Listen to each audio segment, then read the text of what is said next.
Hi friends, welcome to frame by frame Telugu. So ఈరోజు video వచ్చేసరికి పవన్ కళ్యాణ్ గారి movie Harihara Veeramallu movie trailer అయితే రిలీజ్ అయింది. సో నాకు ఎలా అనిపించింది, పవన్ కళ్యాణ్ ఫ్యాన్స్కి ఎలా అనిపించింది, హేటర్స్కి ఎలా అనిపించింది, కొంతమంది బఫున్నా కొడుకులకి ఎలా అనిపించిందో ఈ వీడియోలో అయితే చెప్తాను. సో ఆలస్యం చేయకుండా మన ఛానల్ని సబ్స్క్రైబ్ చేసుకోండి, లైక్ చేయండి, షేర్ చేయండి. సో వీడియోలోకి అయితే వెళ్ళిపోదాం. నేను ఈరోజు గుంటూరు భాస్కర్ థియేటర్లో ట్రైలర్ అయితే చూశాను. ఫ్యాన్స్ మధ్యలో చూశాను యాజ్ ఏ ఫ్యాన్ బాయ్గా. రచ్చ అనమాట. సో ఈ ట్రైలరు ఫ్యాన్స్కి అయితే విపరీతంగా నచ్చింది. ఎన్నో ఇయర్స్ నుంచి వెయిట్ చేస్తున్నారు పవన్ కళ్యాణ్ గారి స్ట్రైట్ మూవీ గురించి. సో వాళ్ళకైతే పిచ్చి పీక్స్లో ఉందన్నమాట. సో నాకు కూడా అంతే. మీరు ఈ క్లిప్స్ ముందు, ఈ వీడియో ముందు స్టార్ట్ ముందు క్లిప్స్ చూశారు కదా. సో అది అన్నమాట పరిస్థితి గుంటూరు భాస్కర్ థియేటర్లో. సో ఫ్యాన్ బాయ్గా అయితే, ఫ్యాన్స్కి అయితే ఈ ట్రైలర్ అనేది పిచ్చగా నచ్చేసింది. అండ్ నార్మల్ ఆడియన్స్, సినీ లవర్స్కి కూడా ఈ సినిమా ట్రైలర్ అనేది బాగా అనిపించింది. కొంతమంది బఫున్నా కొడుకులు ఉన్నారని చెప్పాను కదా, వాళ్ళ గురించి నేను తర్వాత మాట్లాడతాను. ఇదంతా మాట్లాడిన తర్వాత వాళ్ళకైతే కోడిగుడ్డు మీద ఏకలు బీగుతున్నారు.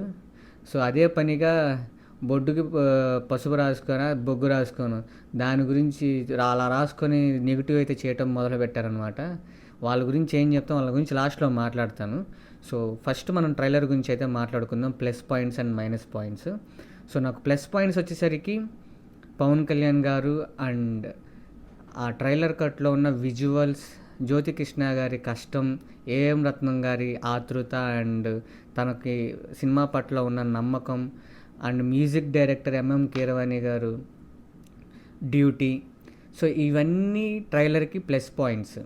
సో ఇవైతే సినిమాని ఒక రేంజ్ నుంచి ఇంకో రేంజ్కి అయితే తీసుకెళ్ళిపోయింది. మైనస్ పాయింట్స్ వచ్చేసరికి ఇక్కడ మైనస్ పాయింట్స్ మూవీలో లేవు. ఏదైతే డైరెక్టర్స్ ఇద్దరు ఉన్నారో, ఒకళ్ళు టేక్ ఆఫ్ చేసింది ఎంతవరకు మనకు తెలియదు. జ్యోతికృష్ణ గారు ఎక్కడి నుంచి చేశారో మనకు తెలియదు. అది సినిమా చూసిన తర్వాత అర్థమైపోయింది. సో అదొక మైనస్ పాయింట్ అనమాట. రెండోది ఏంటంటే అక్కడక్కడ కొన్ని సీజీ వర్క్స్ అనేవి వాళ్ళు మ్యాక్సిమం ఇంకా సినిమాకి 20 రోజులు టైం ఉంది కాబట్టి దాన్ని ఫిక్స్ చేస్తారు. ట్రైలర్ వదలాలి కాబట్టి మళ్ళీ డేట్ ప్రాబ్లం అయిపోయిద్దేమో, మళ్ళీ పోస్ట్ పోయిన్ అయిద్దేమో అన్న కంగారులో అయితే ట్రైలర్ అయితే కట్ చేశారు. ఇప్పటికీ స్టిల్ అది 100% బాగుంది. కానీ ఇంకా కొంచెం ఇంప్రూవ్ చేయాల్సింది ఏంటంటే ఈ బాణాలు కొట్టే షాట్లో అక్కడ బాణాలు అనేవి కింద పడిపోతూ ఉంటాయి. అవి సీజీ వర్క్లో ఒకలాగాను, నార్మల్ క్లోజప్ షాట్స్లో ఒకలాగాను ఉన్నాయి. సో అలాంటి చిన్న మిస్టేక్స్ అనమాట. రెండోది ఏంటంటే క్వాలిటీ. నేను థియేటర్లో చూశాను 4Kనే. ఆ క్వాలిటీ అనేది లైట్గా ఎక్కడో బోజరుగా చుక్కలుగా వస్తుంది. సో అది మ్యాక్సిమం ఫైనల్ అంతా రికార్డింగ్ అయిపోయి మిక్సింగ్ అయిపోయిన తర్వాత ఫైనల్గా అయితే వేరే ప్రింట్ అయితే వస్తుంది నాకు తెలిసి, సెన్సార్ అయిపోయిన తర్వాత. సో ఆ రెండు ప్రాబ్లమ్స్ అయితే ఉన్నాయి ప్రజెంట్. ఇంకోటి ఏంటంటే ఇంకేమున్నాయి, పెద్దగా మైనస్లు అయితే ఏం లేవు. ఇదే ఇంకో పెద్ద మైనస్ ఏంటంటే పవన్ కళ్యాణ్ గారు పాలిటిక్స్లో ఉన్నారో లేదా, పవన్ కళ్యాణ్ గారు ఆపోజిట్ ఏదైతే హీరోస్ వాళ్ళ ఫ్యాన్స్ ఇతని మీద నెగిటివ్ చేస్తున్నారో కానీ, ఈ సినిమాని కోడిగుడ్డు మీద ఏకలు బీగుదాం అన్న రేంజ్లో ఎక్కడ దొరుకుతారా అని వెయిట్ చేస్తున్నారు. అలా వెయిట్ చేస్తూ ఏది చిన్న పాయింట్ దొరికినా కానీ దాన్ని నెగిటివ్ చేస్తున్నారు. అలా ఎక్కువ నెగిటివిటీని అయితే ఈ సినిమా అయితే మూటగట్టుకుంది. సో అదొకటి మైనస్ పాయింట్. సో నాకు తెలిసి ఫ్యూచర్లో ఈ 20 డేస్లో సినిమా ప్రమోషన్స్ జరుగుతాయి కాబట్టి అవి తుచ్చంగా కొట్టుకుపోతాయి అన్నమాట. నో ప్రాబ్లం, అది పెద్ద మైనస్ ఏం అవ్వదని ఫీల్ అవుతున్నాను. సో ఈ రెండు మైనస్లు అయితే ఉన్నాయి. ఒకటి డైరెక్టర్స్ చేంజ్ అవ్వటం, రెండోది వచ్చేసరికి విఎఫ్ఎక్స్ దగ్గర 80% వర్క్ అయితే చేశారు. మిగతా 20% వర్క్ ఇంకా చేయాల్సింది ఉంది. వాళ్ళు దాన్ని జాగ్రత్తగా మార్చుకోవాల్సిన అవసరం అయితే ఉంది. సో ఇది నార్మల్ ఆడియన్స్ ప్రకారం నేను చెప్పే ఇదనమాట. ఒక సినిమా తీయాలంటే ఎంత కష్టమో, చాలా కష్టం అనమాట.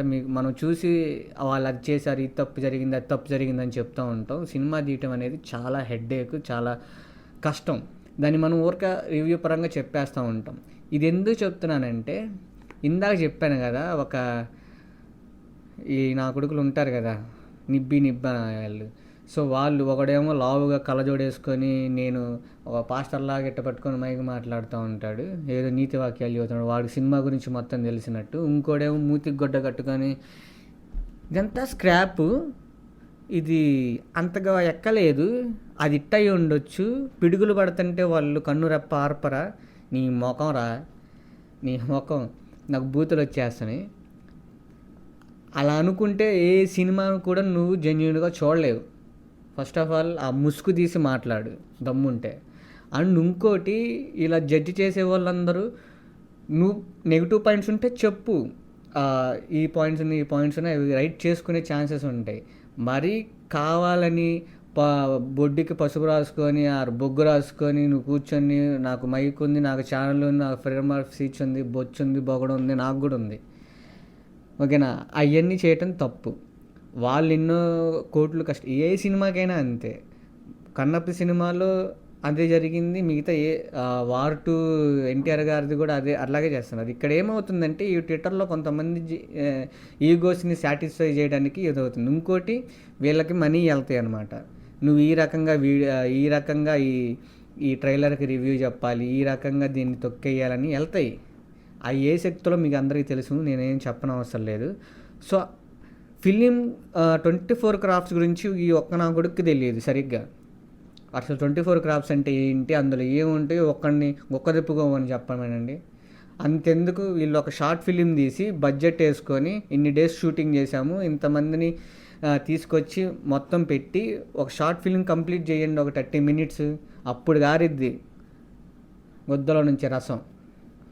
వీళ్ళందరికీ సినిమా నాలెడ్జ్ ఏదో, నేను ఒక పెద్ద మేధావి, నాకు ఒక ముందు మైక్, నాకు కూడా ఉంది ముందు మైక్, పెద్ద మేధావి ముందు మైక్ పెట్టుకొని ఈ సినిమా ఇట్ట తీయాలి, వాళ్ళు ఇట్ట చేయాలి, వీళ్ళు ఇట్ట చేయాలి. సో నీ గుద్ద నువ్వు గడుక్కొని తర్వాత అవతల వాళ్ళ గుద్ద గడుగుదు. సో వీళ్ళకైతే నేను ఎందుకు ఇంత స్ట్రాంగ్గా చెప్తున్నానంటే, అరే బాబు, సినిమా ట్రైలర్ బాగోకపోతే బాగలేదని చెప్పండి.